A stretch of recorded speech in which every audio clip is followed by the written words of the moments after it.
यार मोदी जी की बात मान के मैंने अभी थोड़े दिन पहले ही चाइनीज झालरों का बायकॉट किया था, जबकि मुझे खरीदनी भी नहीं थी। लेकिन अब सुनने में आ रहा है कि चीन हमारा दोस्त बन गया है। मैंने एक मोदी सपोर्टर से पूछा, भाई सच में दिल पे हाथ रख के बताना, क्या तुम लोगों को अजीब नहीं लग रहा कि ये कट्टर सनातनी माय फ्रेंड डोनाल्ड ट्रंप से धोखा खाने के बाद मोदी जी सीधे कट्टर वामपंथी चीन के पास जा रहे हैं, सीधे पाकिस्तान के फ्रेंड से हाथ मिला रहे हैं। बोला भाई अभी अमेरिका को सबक सिखाना जरूरी है, कभी कभी मजबूरी में कड़वा घूंट पीना ही पड़ता है। मैं कहा यार मजबूरी में कड़वा घूंट ठीक है, लेकिन ये तेजाब के गरारे कौन करता है? अमेरिका से बचने के लिए चीन से यारी, यानी सर्दी से बचने के लिए आत्मदाह।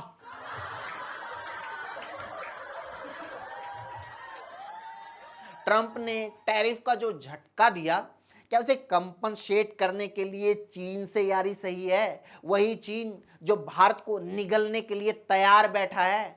ठीक है, मानते हैं होता है ऐसा, बेकअप के दर्द में डूबे लौंडे अक्सर किसी भी लड़की के साथ शादी करने को तैयार हो जाते हैं, लेकिन इसका मतलब ये नहीं है कि ऐसी लड़की से शादी कर ले जो दहेज में ही नीला ड्रम लेके आए।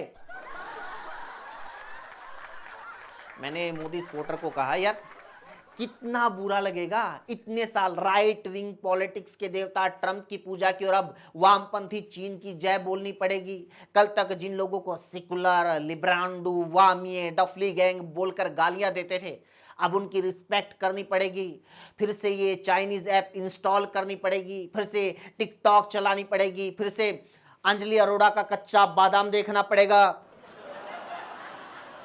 वो बोला नहीं यार देख, अब चीजें बदल गई हैं, अब चीन भी बदल गया है, अब वो भारत के साथ पक्की दोस्ती निभाएगा। क्यों? अब क्या हुआ? चीन अब बड़ी आंख वाले गणेश बनाएगा। मोदी जी के ये नए नए चीन प्रेम पर एक शेर सुनिए, एक क्या दो सुनिए। अरे मोदी जी, क्या चीन पाकिस्तान की मोहब्बत भूल गए? वो धोखा देने की चीन की आदत भूल गए? अब पाकिस्तान से मैच और ड्रैगन से यारी होगी। इकॉनमी पे बात आई तो शहादत भूल गए। वो गलवान का मंजर, वो पहलगाम की चीखें, वो गलवान का मंजर, वो पहलगाम की चीखें। क्या इतिहास से अब तक कुछ भी नहीं सीखे? क्या हमारी सीमाओं पर होती हिमाकत भूल गए? इकॉनमी पे बात आई तो शहादत भूल गए। जी हां दोस्तों, इकॉनमी, अर्थव्यवस्था, डॉलर, रुपया, मनी, रोकड़ा, ये ही दुनिया की तमाम देशों की अंतिम सच्चाई है।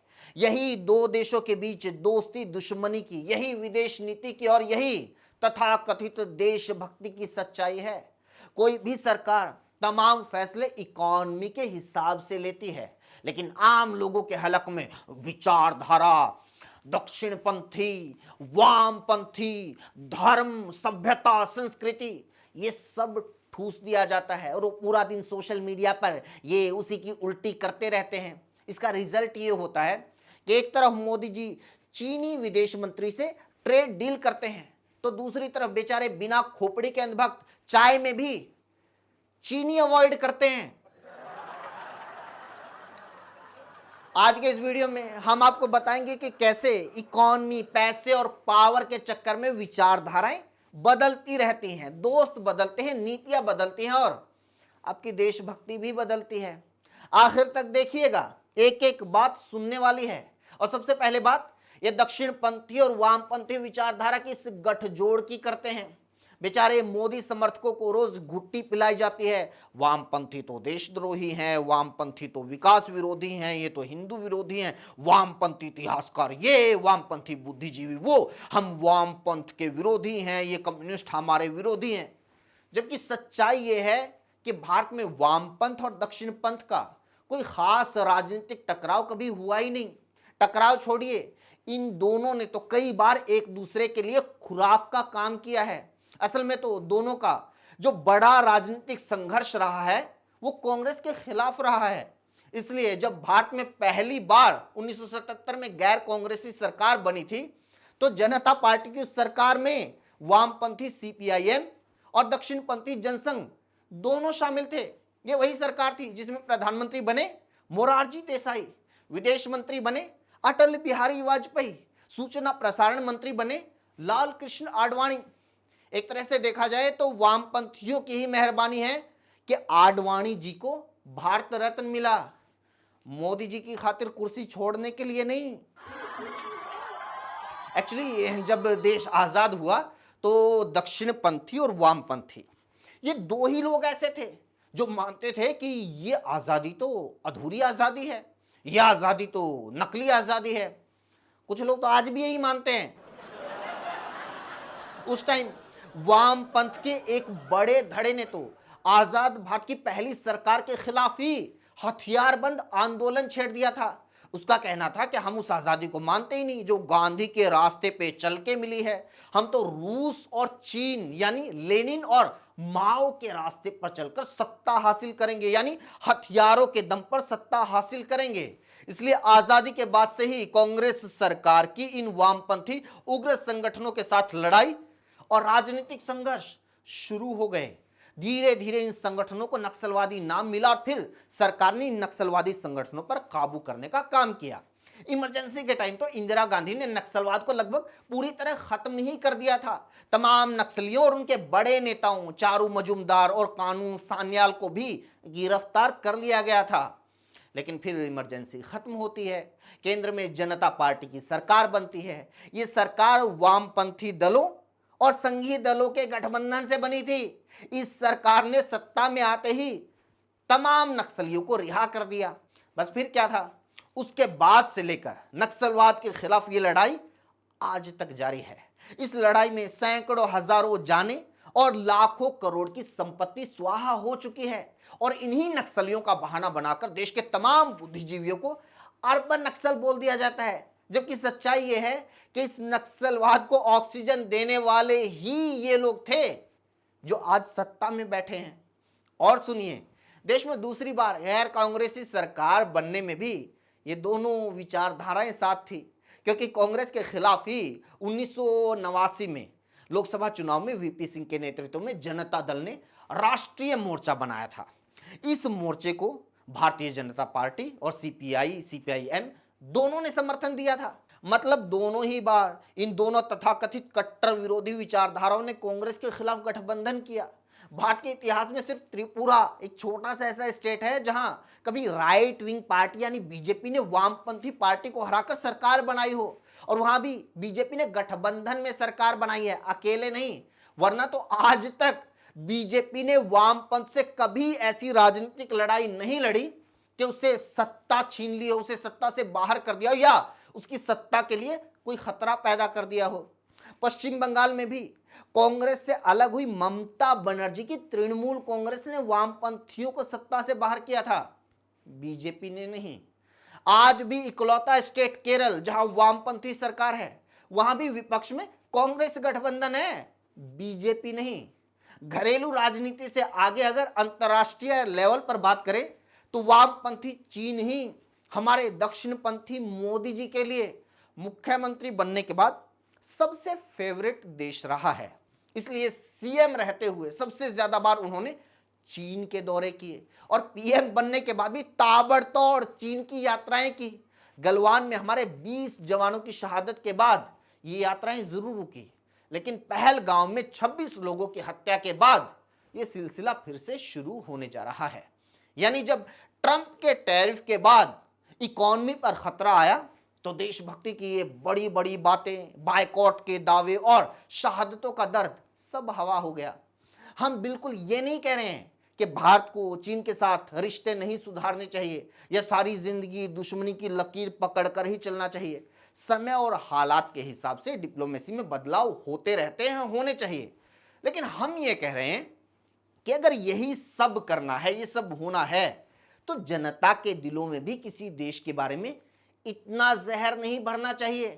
विदेश नीति को ये गली मोहल्ले की चर्चा और चुनावी रैलियों का हिस्सा नहीं बनाना चाहिए।